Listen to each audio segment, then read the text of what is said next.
Jenna? Okay, I was going to switch gears just a little bit. My daughter, she asked me a question that I didn't have an answer to because it seems to be contradictory, and I know there's no contradictions in the Bible, but the Lord tells us to eat one way in the Old Testament, and her point was in the New Testament there's people who eat pork because otherwise they wouldn't have pork farms or pig farms.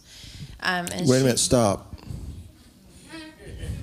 Who are those people?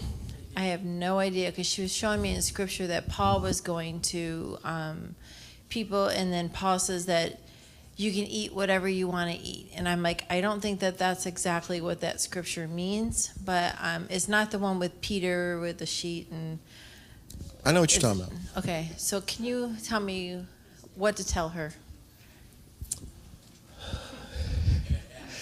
Well, we need to sit down and have a little bit of a lengthy discussion about some things because it's not, some of the things that Paul talks about, I don't know that we can answer in a little quip, I'll put it this way.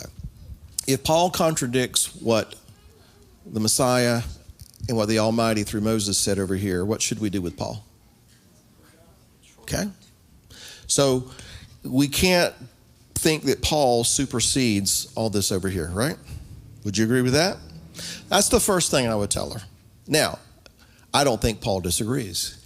I don't think he's contradicting, okay? I think we misunderstand, all right?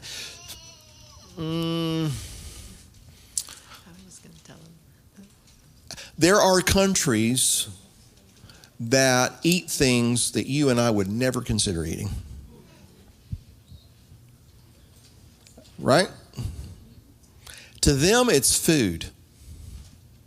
To you, it's ugh, right? Okay? So imagine you grow up in a culture that says pork is not food. It's unclean. Even though you live next door to a culture who indulges themselves in it. All right? You grow up in a culture that says shellfish and things that don't have fins and scales is not fit for food because of what it eats. You grew up in a culture that certain birds you don't eat because they eat dead stuff.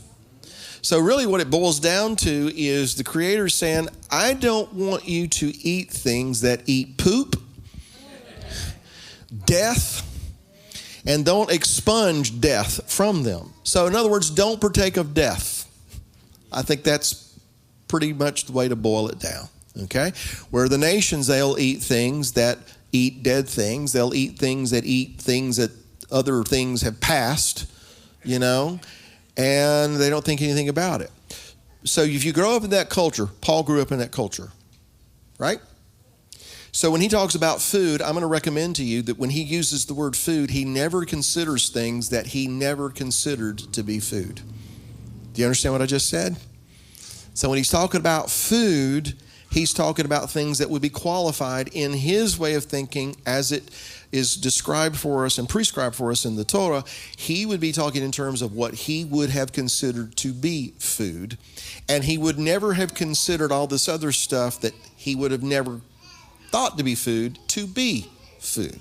You understand where I'm going with this, okay? So there's some little nuances there and some other things in particulars that I just don't have the time to get into all the details of right now, but I'll be happy to talk with you at great length later so that you can talk to your daughter and hopefully, kind of help her out with this. I also would be happy to share with you, I'm not peddling a teaching here, but some things that I, recorded about this, because food and holidays,